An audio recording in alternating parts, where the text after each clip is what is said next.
Bonjour Malak El Haoud, Bonjour Nanette, ça va? ça va? Vous m'entendez bien? Oui, oui, très très bien, je vous entends très bien.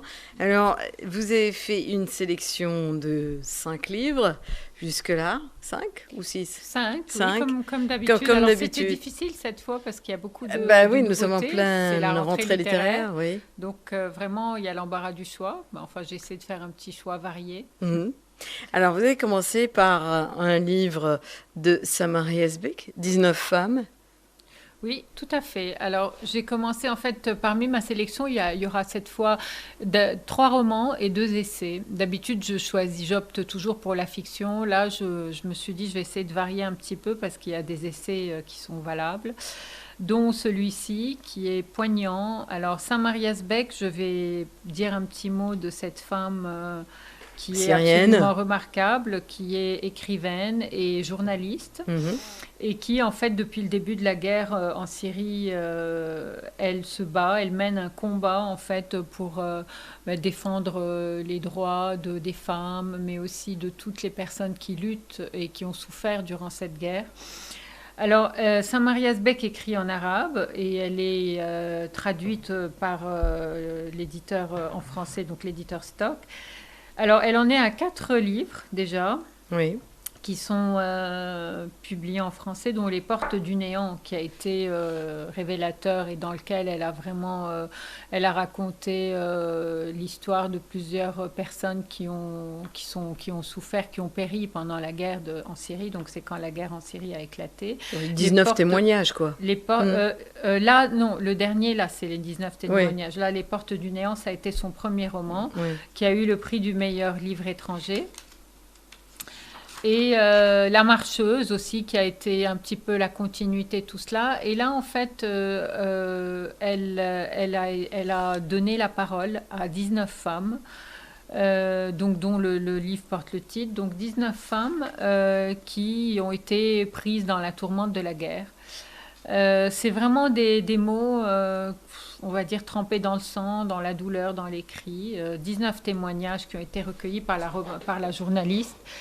Alors, ce sont des femmes qui, tantôt, ont connu les bombardements, tantôt ont vu des corps mutilés, ont dû porter le voile de force, ont subi les bourreaux qui ont été victimes. Enfin, c'est vraiment des témoignages poignants. Ce sont que des femmes. Mhm. Et je voudrais aussi préciser que Saint-Marias Bek a créé en 2012 une fondation qui s'appelle Women Now for Development. Donc, c'est une fondation qui vient en aide aux femmes sur le terrain en Syrie et dans les camps des réfugiés. C'est une fondation qui est très dynamique, que Saint-Marias Bek dirige tout en étant exilé à Paris. Et c'est vraiment, en fait, on a tendance à oublier toutes ces femmes qui souffrent et qui luttent. Donc voilà, j'ai choisi ce livre. Alors c'est difficile de choisir un extrait parce que ce témoignage de femme est très... enfin, ce sont c'est pas très drôle à Oui, lire mais c'est en comme même temps ça. quelque chose qu'on connaît bien, qu'on a bien C'est vécu. quelque chose qu'on connaît bien. Après, je peux vous lire un petit peu l'introduction dans laquelle Saint-Marias Bek explique pourquoi elle a voulu écrire ce livre et recueillir ces témoignages. Il faut noter aussi qu'en fait, elle a dû choisir elle avait plusieurs autres témoignages. Elle en avait 50, donc elle a choisi 19 parmi ces 50. Alors, l'idée de rassembler ces témoignages est née courant 2015. Cela faisait 3 ans que j'avais fui la Syrie. Installée à Paris, je voyageais à travers l'Europe pour présenter mes livres. Tout a commencé dans un train un peu par hasard. Je venais de rencontrer une famille syrienne. Ils m'ont raconté leur histoire et je me suis surprise à noter ce qu'ils disaient. J'ai alors pris conscience qu'à travers de tels écrits, je pouvais renouer avec un pays qui, bien que mien, m'était devenu inaccessible.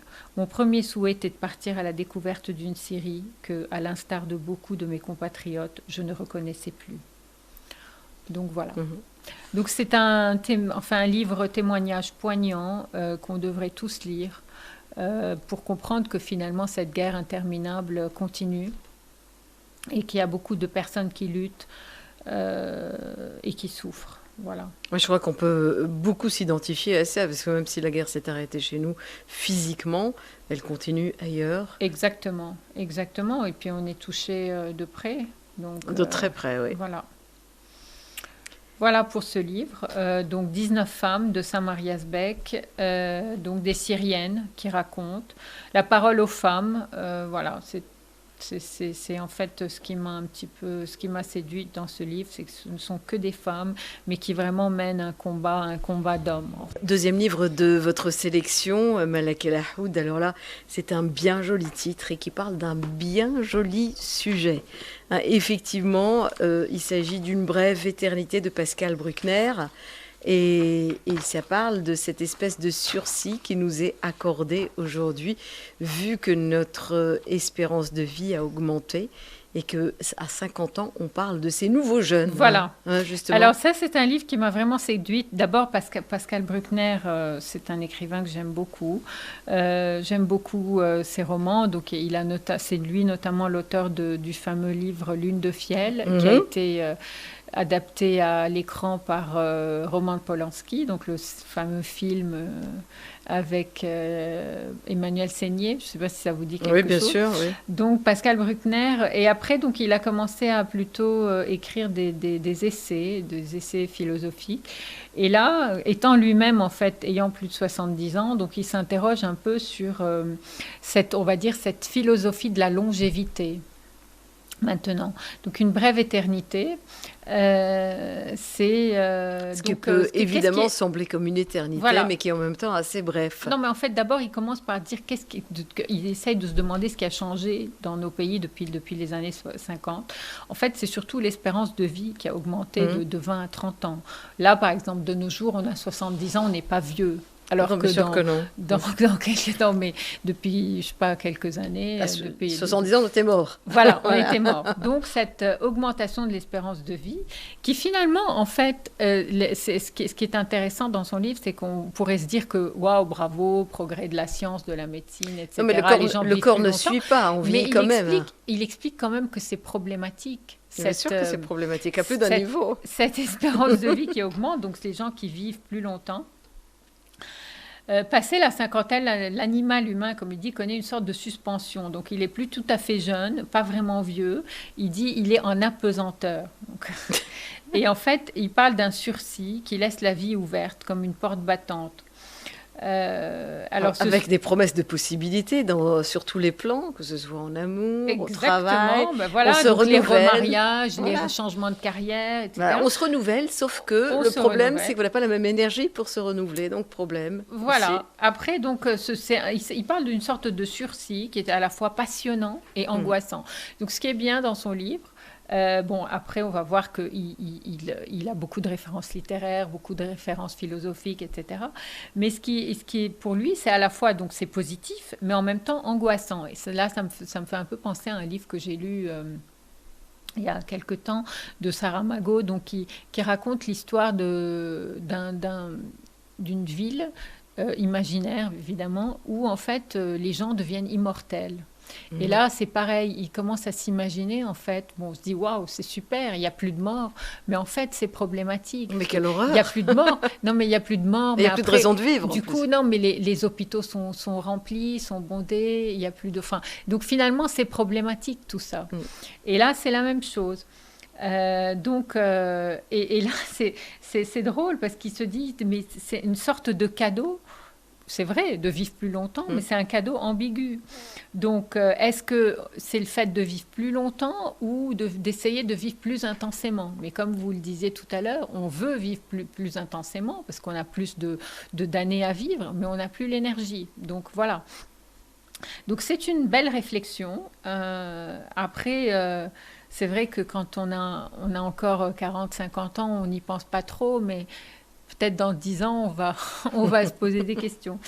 Donc, c'est un livre qui est nourri de réflexions, avec des statistiques aussi, donc des faits, donc il donne des exemples qui sont puisés dans la littérature, dans les arts, dans l'histoire. Et comme il le dit lui-même d'ailleurs en sous-titre, c'est une sorte de philosophie de la longévité. Qui n'est pas fondée sur la résignation, mais sur la résolution. Alors, c'est en fait, il essaye de proposer un art de vivre, voilà, cette vie en plus. Je ne sais pas si c'est clair. Si. Voilà.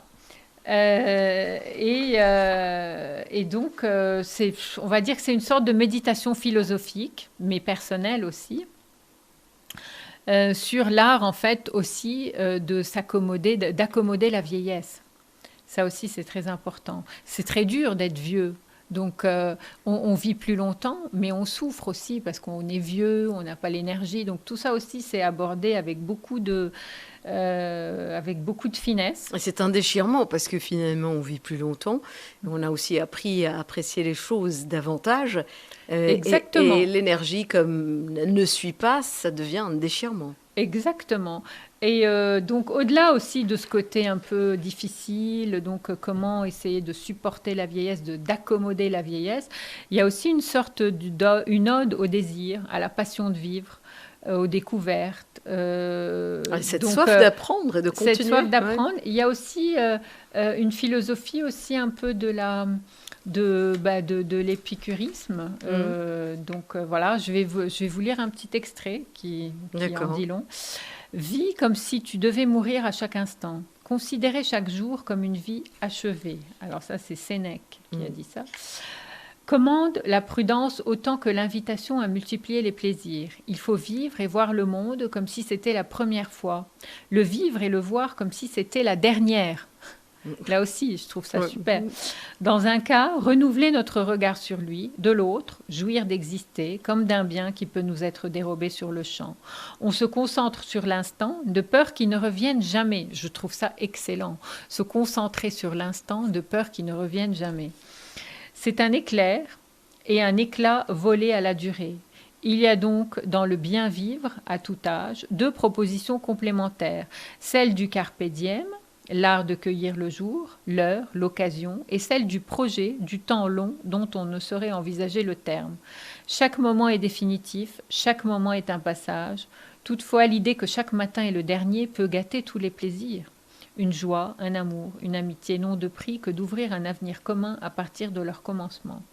Que philosopher, c'est apprendre à mourir, disait Montaigne, reprenant Platon. Il est déjà assez triste d'avoir à disparaître. Si en plus nous devons nous obséder matin et soir sur cet événement funeste, rien ne sert de venir au monde. Il faudrait donc s'exercer à s'éteindre toute sa vie pour n'être pas surpris quand la faucheuse arrive ou méditer devant un crâne, comme le faisaient les grands chrétiens face aux vanités. N'est-ce pas le meilleur moyen de se gâcher l'existence en la soumettant au couperet quotidien de sa faim? Donc voilà, donc c'est un peu apprendre aussi à savourer la vie et à s'accommoder, à s'accommoder à la vieillesse, mais aussi à accepter la mort. Donc voilà, enfin bon, c'est un essai, on peut en parler pendant longtemps, j'imagine que c'est un thème porteur. Ouais. Voilà. Après, donc il y a un autre passage aussi qui est bien, donc sur le fait d'avoir 50 ans. La porte battante. 50 ans, c'est l'âge où commence vraiment la brièveté de la vie. L'animal humain connaît alors une sorte de suspension entre 2 eaux. Jadis, le temps était mouvement vers une fin, perfection spirituelle ou accomplissement. Il était orienté. Voilà qu'une parenthèse inédite s'ouvre entre ces 2 périodes. De quoi s'agit-il en l'occurrence? D'un sursis qui laisse la vie ouverte comme une porte battante. Je trouve ça génial. Ouais. Formidable avancée qui bouleverse tout, les rapports entre générations, le statut du salariat, la question conjugale, le financement des assurances sociales, bon ça c'est très français, le coût de la grande dépendance. Une nouvelle catégorie apparaît entre la maturité et le grand âge, celle des seniors, pour reprendre un terme latin, en bonne forme physique et souvent mieux dotés que le reste de la population. C'est le moment où beaucoup, ayant élevé leurs enfants et accompli leurs devoirs conjugaux, divorcent ou se remarient. Ce changement n'affecte pas seulement le monde occidental. En Asie, en Afrique, en Amérique latine, la baisse de la fécondité s'accompagne du vieillissement de la population sans que les conditions matérielles de cet état aient été pensées. Partout, les pouvoirs publics songent à remettre cette fraction de la population au travail, et ce jusqu'à 60 ou 70 ans. Le grand âge n'est plus seulement le lot d'un petit nombre de survivants, il est désormais l'avenir d'une partie majeure de l'humanité, à la seule exception de la classe ouvrière blanche américaine, soumise à une hausse inquiétante de la mortalité. Donc bon, je ne vais pas continuer, mais en fait, il y a tout un... Ce que j'aime bien, c'est que c'est pas seulement des réflexions comme ça philosophiques, il y a tout l'aboutissement sur le plan géographique, démographique qui en découle. Cool. Donc voilà, c'est un essai absolument passionnant. On en rappelle le titre, Une brève éternité de Bruckner, et c'est aux éditions Grasset. Alors pour ce 3e livre, c'est un coup de maître d'Amélie Nothomb. Elle ne pouvait que déclencher la curiosité de tous les lecteurs en abordant un tel sujet. Il s'agit évidemment de Soif, un livre qui fait beaucoup parler de lui puisqu'il touche à un sujet, on va dire sensible entre guillemets, puisqu'il s'agit des dernières heures, derniers jours de la vie du Christ, et d'Amélie Nothomb qui se met dans sa peau, une femme. Exactement. Alors en fait... c'est rare, moi, que je choisisse ces livres d'Amélie Nothomb. En ce moment, elle est partout. Non, mais non pas que je n'aime pas, mais c'est un style particulier. J'avais commencé à lire il y a 20 ans, quand elle a commencé à écrire. C'était intéressant. Après, je trouvais que c'était un petit peu répétitif. En fait, il faut savoir qu'avec Amélie Nothomb, c'est un style vraiment particulier. C'est vraiment les phrases très courtes, inachevées, où en fait, c'est une écriture un peu saccadée. Bon, on n'aime pas. Donc moi, les 5 derniers romans, j'avoue que je ne les avais pas trop, je m'y étais pas trop intéressée.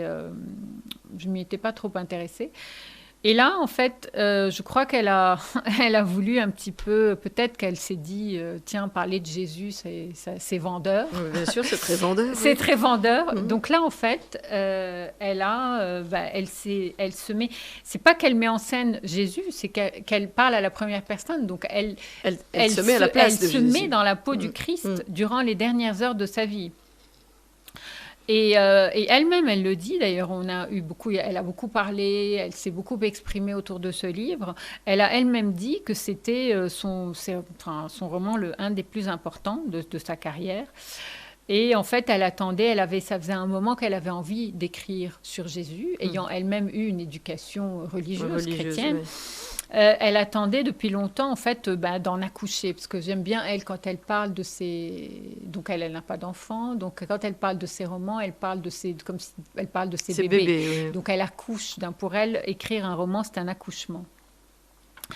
Alors, c'est vrai que mettre en scène Jésus, il faut le faire, mais se mettre dans la peau de Jésus, étant en plus Amélie Nothomb. Donc là, et une femme, étant et étant en plus Amélie Nothomb, donc qui est quand même un personnage. Donc, elle a vraiment osé. Alors après, les avis sont partagés dans les critiques. Il y a des critiques dithyrambiques. Enfin, il y a des gens qui ont vraiment beaucoup adoré, d'autres moins. Donc d'autres qui sont même un peu surpris, un peu choqués, qui trouvent que le sujet a été bâclé. Alors pour ça, je trouve aussi que ça aurait pu être un peu étoffé. Mais ça, c'est la particularité d'Amélie Nothomb. C'est-à-dire, c'est un roman très court, vraiment très très court, qui se lit très vite. Et puis certains passages sont un petit peu où ils auraient pu être un peu étoffés. Après, alors il s'agit du corps aussi, de la soif, de choses très physiques. Ben oui, parce que c'est ce qu'il a vécu, le Christ vers la fin, donc la crucifixion. Et il y a une question, donc moi je dirais que c'est un roman mystique, ça c'est sûr, c'est un roman mystique. Après, il y a une question qu'Amélie Nothomb pose tout le long du livre, c'est comment a-t-il pu accepter la crucifixion ? Oui. Ça, c'est la question qui revient à chaque fois. Donc pourquoi... J'imagine qu'elle la pose dans un cadre de dimension humaine. Exactement. Oui. Et d'ailleurs, c'est ce que j'allais dire juste après. Je n'ai pas encore lu le livre, mais là, celui-là, je ne vais pas le rater. Oui, il faut le lire. Puisque moi aussi, Amélie Nothomb, ce n'est pas trop mon univers, mais là, on en parle tellement et je suis vraiment curieuse de voir le processus qu'elle a utilisé pour se mettre à la place du Christ. Voilà. Elle, en plus, il faut dire que... Alors, au début, les gens se sont dit « Ouh là là, ça va être un livre diffamatoire et tout ». Pas du tout. Au contraire. Ouais. C'est un livre qui encense un peu le Christ, mais qui le présente comme un personnage en fait humain, donc lui donne une dimension humaine. D'ailleurs, c'est pour ça qu'elle parle de lui. Elle parle à la première personne, donc là, il faut vraiment oser. Elle-même qui a été éduquée dans la foi catholique, et en plus, elle s'en est jamais départie d'ailleurs. Donc la figure du Christ fait vraiment réellement sens pour elle, enfin a du sens.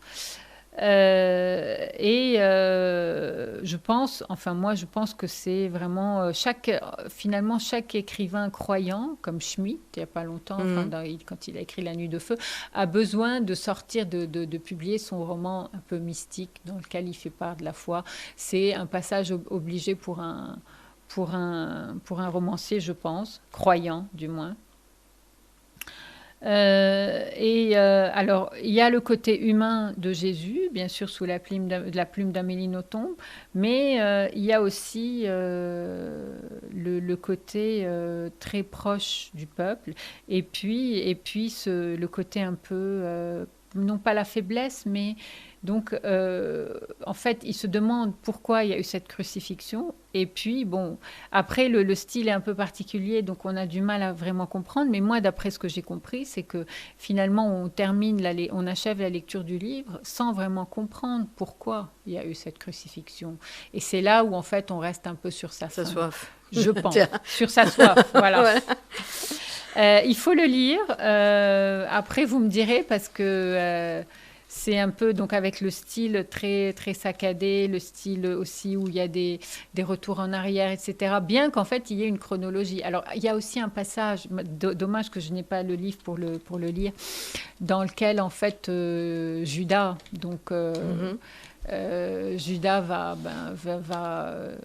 le trahir. Là, c'est à la limite du ridicule, quoi. C'est écrit avec beaucoup de dérision. Et là, on se demande en fait s'il n'y a pas une moquerie quelque part, ou enfin, c'est vraiment décalé comme style. Donc voilà, c'est du Amélie Nothomb. Il fallait oser, donc. Elle l'a fait. Voilà. On rappelle le titre, c'est Soif, donc d'Amélie Nothomb. Il faut dire que les titres d'Amélie Nothomb sont toujours très brefs, très. Comme son écriture. Comme son écriture. 4e livre de votre sélection aujourd'hui, c'est Bête au paradis. Bête au paradis de Cécile Coulon. Alors, Une bête au paradis, donc de Cécile Coulon. C'est un livre étonnant. Et là, ça a été vraiment, je pense, c'est vraiment un coup de cœur pour moi, coup de cœur de la rentrée. Alors, Cécile Coulon, c'est une très jeune romancière. Enfin, elle a 29 ans, mais elle a commencé à écrire à 16 ans. Elle a écrit son premier roman. Donc, c'est une personne qui a... Enfin, c'est vraiment une figure importante de la littérature contemporaine en France. Et là, ces quelques années, elle a vraiment fait une ascension fulgurante. Donc, on entend beaucoup parler d'elle, on la voit partout sur les plateaux télé, etc. Et elle, en fait, elle refusait toujours de publier un roman durant la rentrée littéraire, parce qu'elle pensait que, en fait, quand on publie un roman pendant la rentrée littéraire, à moins d'être super connu, le roman est noyé, quoi. Bon, Amélie Nothomb, par exemple, publie toujours son roman en août, donc au moment de la rentrée littéraire. Là, elle s'est laissée prendre au jeu, et apparemment, ça a été bénéfique, puisque son roman est parmi les meilleures ventes. Alors, c'est un éditeur que j'aime beaucoup, qui s'appelle l'Iconoclaste, donc qui publie toujours des romans un peu particuliers. On va dire, c'est surtout presque des contes philosophiques. J'avais présenté une fois, je ne sais pas si vous vous rappelez, un livre... d'une certaine Marie Dieudonné. Oui, bien sûr. Voilà, donc là, c'est la même collection, et ça ressemble beaucoup, c'est un peu le même genre de livre, parce que c'est un conte intemporel, donc on ne sait pas où ça se passe, on ne sait pas quand ça se passe, mais c'est une sorte de tragédie grecque un peu, sous forme d'un huis clos au paradis, d'où le titre Une bête au paradis. Alors, c'est l'histoire d'une lignée de femmes, donc il y a la grand-mère et la petite-fille, qui renoncent à leur vie citadine pour aller s'occuper d'une terre. Alors, c'est un roman, on va dire, on a posé la question à Cécile Coulon si elle pouvait qualifier son roman de roman agricole. Vous savez, maintenant, il y a un retour un peu à tout ce qui est agriculture, tout ce qui est terre et tout. Parce que justement, en fait, même si on ne sait pas où ça se passe, dans quel endroit, on sait que c'est une lignée de femmes qui ont décidé en fait de cultiver leur terre, qui habitent dans une ferme et qui s'appelle la ferme du paradis. Et alors chaque chapitre en fait porte le nom d'un verbe ou d'une souffrance. Par exemple, il y a un chapitre qui s'intitule Faire mal, un autre qui s'intitule Construire, protéger, surmonter, grandir, venger, surgir, mordre, vivre. Donc voilà, mordre, vivre. Donc chaque fois c'est un verbe. Et donc ces verbes remontent un peu les tréfonds des âmes pour parler de liberté, de fatalité, de renoncement, de passion, de trahison, de vengeance. Bon, je lirai des extraits tout à l'heure parce que c'est un conte assez cruel en fait, parfois. Et donc c'est la destinée de ces femmes. Les personnages de Cécile Coulon sont remarquablement caractérisés par une sorte d'humanité. Ils sont psychologiquement intenses. Et ils sont aussi enclins à des excès. Alors, je vais vous lire un petit passage qui va tout dire. Donc là, c'est le chapitre Faire mal. Blanche et Alexandre firent l'amour pour la première fois pendant qu'on saignait le cochon dans la cour. Ils avaient fermé les fenêtres sans tirer les rideaux. En bas, la fête battait son plein. L'animal gueulait comme un supplicié. Les paysans voisins s'étaient rassemblés. Le sang dessinait de larges coquelicots sombres sur la terre battue. Sous le grand arbre devant la porte, Louis avait dressé des tables recouvertes de nappes aux initiales de la famille Aymard. Une quarantaine de personnes assistaient à l'écoulement. Les petits regardaient, les yeux écarquillés. Émilienne, au premier rang, disait « Là, doucement, le sang, gardez bien le sang !» C'est terrible, hein. C'est affreux, ce passage que vous me lisez. Au premier étage, non mais... La scène est horrible. C'est horrible, mais je trouve que c'est bien relaté. C'est très bien décrit, mais c'est justement parce que c'est très bien décrit que c'est horrible. Voilà, moi j'aime bien ça, Nanette. J'aime bien quand... Je lui découvre un côté cruel. Non, c'est pas ça, mais j'aime bien quand même la cruauté, même quand la chose... C'est Baudelaire qui parlait de la beauté de la laideur. Bah oui, ça, oui. Voilà, donc moi j'aime bien quand c'est... Mais pas quand on touche aux animaux, là. Moi vous aimez les animaux comme moi. Ah, moi aussi, oui, mais là, bon. Donc, bon. Voilà, donc... donc une bête au paradis de Cécile Coulon. Je ne vais pas vous continuer la lecture du cochon supplicié. Non, c'est très fort. Elle est très forte. Donc clairement, je veux dire, la scène est d'un réalisme absolument incroyable quand même. Oui, c'est ça. C'est un réalisme incroyable. Et bon, c'est très, très bien relaté. Donc c'est vrai que ça fait froid dans le dos. Et justement, elle-même, elle le dit, hein, c'est un roman noir, violent, enfin, très cruel, quoi. Donc, bon. Je vous l'emprunterai pas, celui-ci, même s'il est bien écrit. Bon, d'accord. Moi, ça a été vraiment un coup de cœur. Ah bon? Parce que moi, j'aime, je sais pas si je vous l'ai dit plusieurs fois, moi j'aime bien quand les choses sont bien écrites, j'aime le beau style. Oui, moi aussi, c'est important. C'est pour ça que j'ai du mal à lire Amélie Nothomb, parce que je ne dis pas que je n'aime pas son style, mais le style comme ça, saccadé, ou les petites phrases sans verbe, sans machin, j'arrive pas. Donc, vous aimez les belles phrases, élaborées, voilà. Ça, je sais. Ouais. Voilà. Vous n'avez pas tort. Hein. Bon. Dernier livre de cette sélection. Alors ça, c'est un livre et un auteur de chez nous. Oui, tout à fait. Ougarit. Alors, Ougarit de Camille Amoun, que je recommande à tous. Alors, je ne sais pas si vous connaissez Dubaï, Nanette? Oui, je connais Dubaï. Donc, en fait, quand on connaît Dubaï, on adore ce livre parce qu'on s'identifie pleinement à tout ce qui s'y raconte. Alors, d'abord, Camille Amoun, donc, qui est un jeune... c'est son premier roman, donc il est diplômé de Sciences Po. Et il a travaillé pendant 10 ans à Dubaï, d'ailleurs, donc ça a dû bien l'inspirer, donc auprès du gouvernement, donc dans un projet autour de l'urbanisme de Dubaï.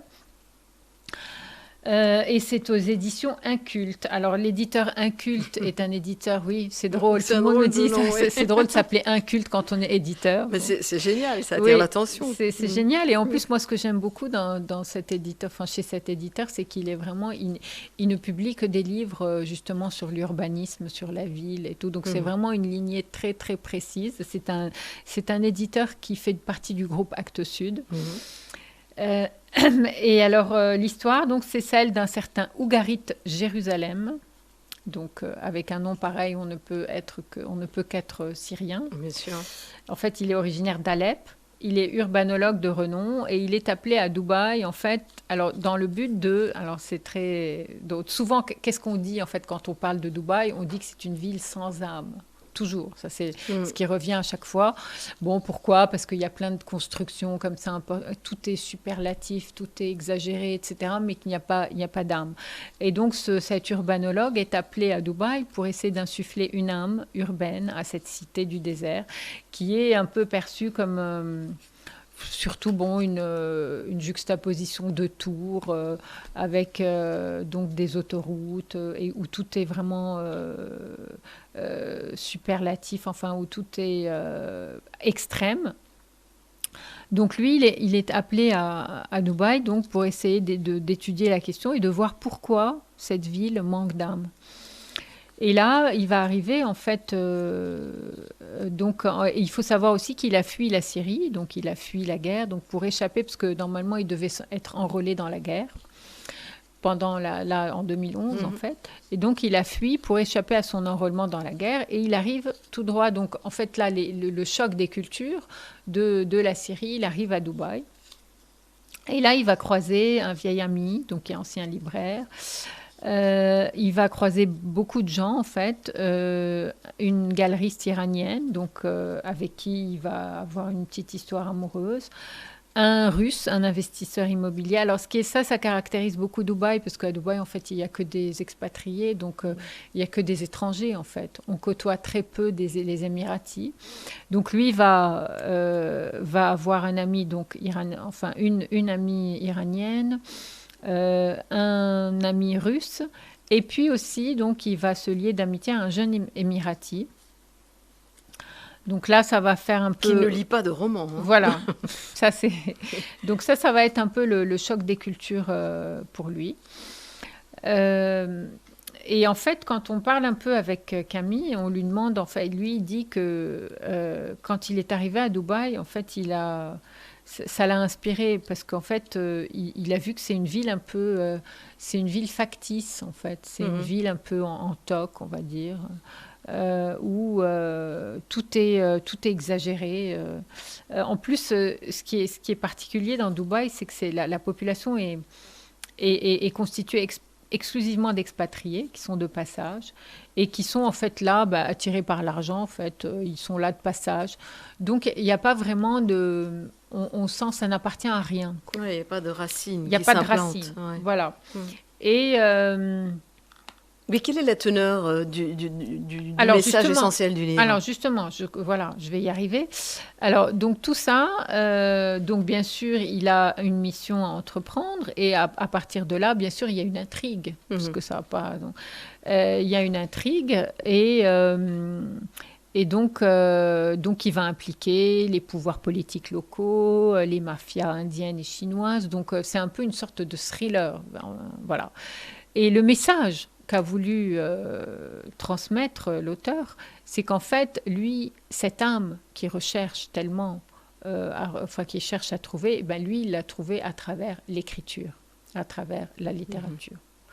Voilà, en gros... la thématique. Voilà, la thématique. Et là aussi, c'est très, très bien écrit, très, très bien mené. Donc, vraiment, c'est un livre que je recommande. Alors là, je vais lire un tout petit extrait, justement, c'est quand Ougarit arrive à Dubaï. Il est là, il est dans le taxi, et puis il se pose pas mal de questions.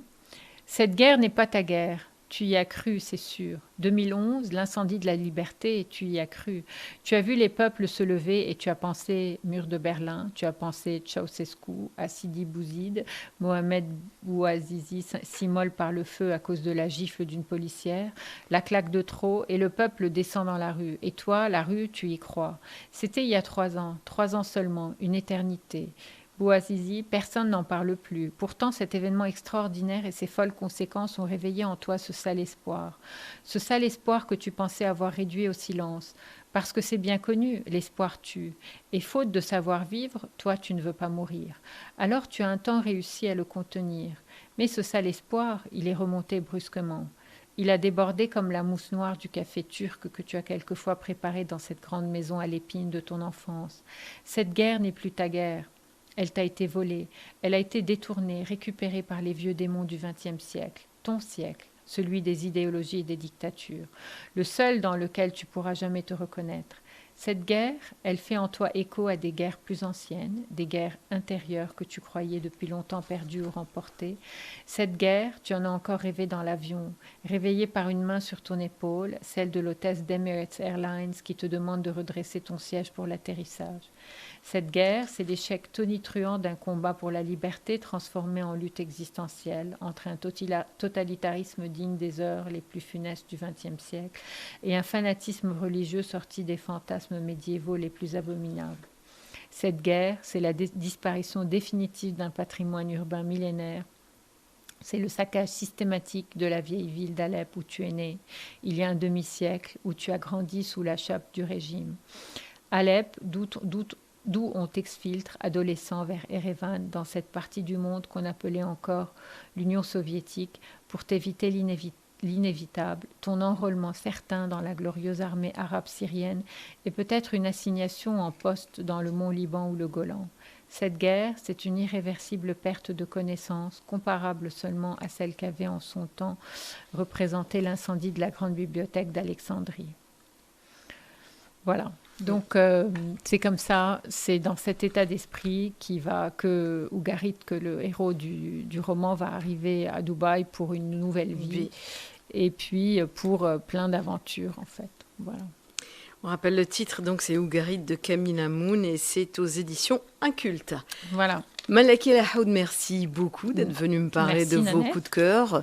Je vous dis à dans 2 mois et je ne sais pas quand vous allez faire le tri parmi tous les livres de cette rentrée littéraire. Dans 2 mois, il y aura encore des... encore plus, oui, bien sûr, mais déjà là, c'est difficile.